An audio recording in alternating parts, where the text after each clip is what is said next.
Buat pendukung Prabowo Gibran, ya kalian percuma gitu. Kalian kalau kalah ya malu, kalau menang nggak akan bertahan lama. Ya buat apa gitu?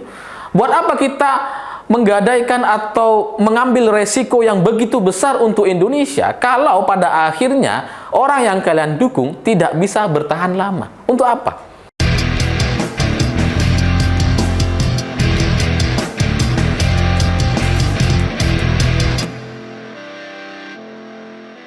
Selamat malam semuanya. Beberapa hari jelang pencoblosan, kita dihadapkan dengan dinamika politik yang semakin hari semakin mengkhawatirkan, di mana banyak sekali guru besar, akademisi, dan kampus-kampus sudah menyampaikan petisi terkait krisis demokrasi yang ada di Indonesia. Dan kemarin muncul lagi satu pernyataan dari DKPP atau Dewan Kehormatan Penyelenggara Pemilu yang kemudian memvonis Ketua KPU dan jajarannya bersalah karena menerima pencalonan Gibran sebagai cawapres di Pilpres 2024. KPU dinyatakan bersalah karena menerima Gibran tanpa mengubah PKPU sebelumnya. Jadi ketika Prabowo dan Gibran diterima sebagai calon presiden dan calon wakil presiden, itu KPU masih menggunakan peraturan yang lama. Peraturan sesuai dengan undang-undang yang menyebutkan bahwa peserta Pilpres itu minimal harus berusia 40 tahun. Sementara Gibran, seperti yang kita tahu, tidak berusia 40 tahun. Nah, di PKPU yang dikeluarkan, PKPU 19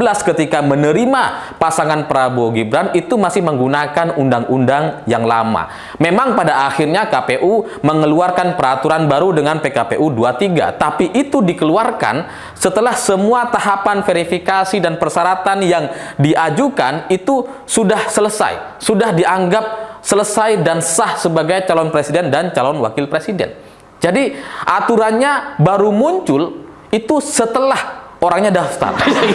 ini ibaratnya seperti food estate gitu ya, yang kemudian hutan ditebangin, kayu-kayu diambilin gitu ya, terus kemudian ditanam singkong ternyata gagal, barulah setelah itu muncul penelitian bahwa di tanah ini memang tidak cocok untuk ditanam singkong. Nah ini mirip seperti KPU gitu.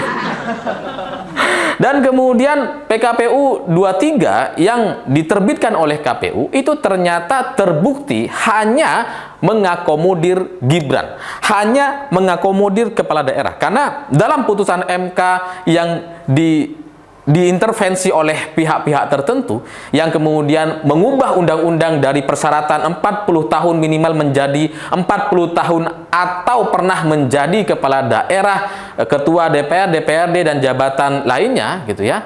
Itu kemudian ditafsirkan oleh KPU hanya dengan mengakomodir kepala daerah saja.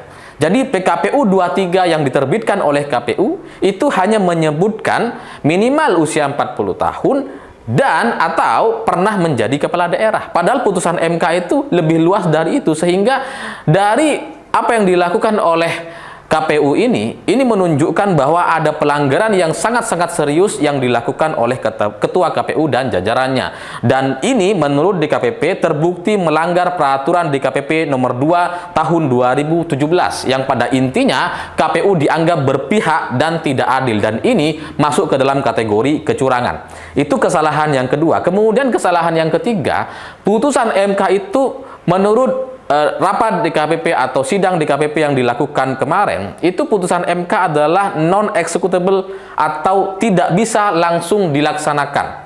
Harus ada legislative review atau dibuatkan perpu, peraturan presiden pengganti undang-undang, dan itu dikeluarkan oleh presiden. Nah, kemarin setelah putusan MK, ini KPU langsung menerima pencalonan Gibran tanpa ada legislative review, tanpa ada perpu. Dan KPU langsung mengeluarkan surat edaran KPU kepada semua partai yang pada intinya mereka akan menerapkan keputusan MK yang baru saja ditetapkan oleh Paman Usman. Dari 3 kesalahan yang dilakukan oleh Ketua KPU dan jajarannya inilah yang kemudian membuat DKPP memvonis Ketua KPU dan jajarannya bersalah. Dan menurut Profesor Mahfud MD, Ketua KPU sudah melakukan 2 kali pelanggaran sepanjang kampanye di Pilpres 2024 ini. Sehingga kalau dia melakukan 1 kali lagi pelanggaran, maka ada alasan bagi kita untuk mengganti ketua KPU dengan orang baru. Karena tidak boleh kemudian ketua KPU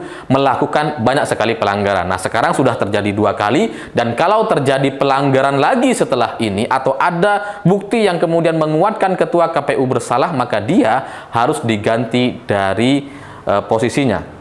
Nah, dari 3 kesalahan yang dilakukan oleh ketua KPU dan jajarannya ini, memang ini adalah kesalahan personal, kesalahan orang. DKPP menurut Profesor Mahfud memang membahas soal kesalahan orang per orang, bukan kemudian keputusannya, bukan membahas soal keputusannya. Tapi bagi saya ini adalah sebuah kelanjutan dari cerita-cerita sebelumnya. Karena pencalonan Gibran memang sejak awal sudah bermasalah, di mana ada intervensi di MK, kemudian MK bisa mengubah undang-undang yang seharusnya itu dia tidak bisa lakukan itu. Kemudian ketua MK masih ada hubungan keluarga dengan Gibran, dan itu tidak sesuai dengan aturan-aturan yang ada di MK gitu ya. Nah, hari ini putusan DKPP itu menjadi satu kelanjutan dari putusan MK sebelumnya yang sudah membuat Paman Usman sebagai ketua MK itu kemudian diberhentikan dari jabatannya.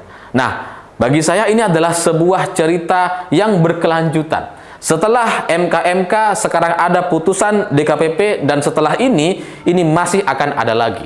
Selanjutnya ini pasti akan dievaluasi, karena kalau sudah terbukti ada kesalahan, terbukti dilakukan kesalahan oleh ketua MK, ketua KPU, dan kemudian jajaran yang lain, maka selanjutnya harus ada evaluasi terkait putusan atau apa yang sudah mereka lakukan setelahnya.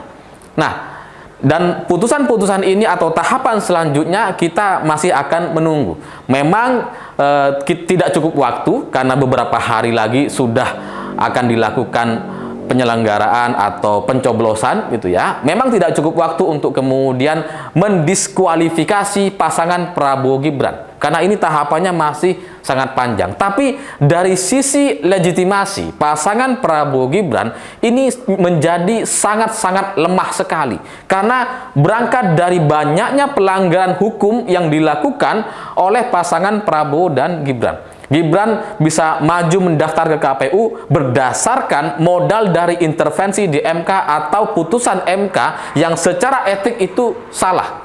Jadi ketua MK dinyatakan bersalah, dan kemudian keputusan membuat Paman Usman dicopot dari jabatannya memang tidak bisa menghentikan pencalonan Gibran. Tapi pencalonan Gibran jelas-jelas sudah bermasalah. Nah, ketika mendaftar ke KPU pun ternyata ada kesalahan di sana. Sehingga pasangan yang berangkat dari banyaknya pelanggaran hukum dan permasalahan yang seperti ini, bagi saya menjadi percuma sama sekali. Prabowo mungkin sudah habis ratusan miliar, puluhan miliar, dan sebagainya, kita nggak tahu gitu ya. Dengan banyaknya kampanye dan orang-orang yang sudah direkrut oleh pasangan Prabowo Gibran, mungkin mereka sudah habis banyak uang. Dan kemudian mereka harus melaksanakan tahapan-tahapan pemilu yang begitu panjang. Tapi secara legitimasi, secara kekuatan mereka sebagai pasangan calon presiden dan calon wakil presiden itu menjadi sangat-sangat lemah sekali. Sehingga tidak peduli apapun keputusan atau hasilnya nanti di 14 Februari, pasangan ini menjadi pasangan yang sangat-sangat lemah. Karena kalau mereka kemudian nantinya kalah atau tidak lolos putaran kedua, maka mereka akan malu dengan banyaknya bansos yang sudah digelontorkan oleh pemerintah, yang sampai kemudian memblokir anggaran sampai 50 triliun rupiah untuk kepentingan-kepentingan bansos dan profil-profil yang kemudian dibuat atau digunakan untuk memanfaatkan elektabilitas mereka. Ini akan sangat-sangat merugikan gitu ya. Kalau malu jelas mereka kalah.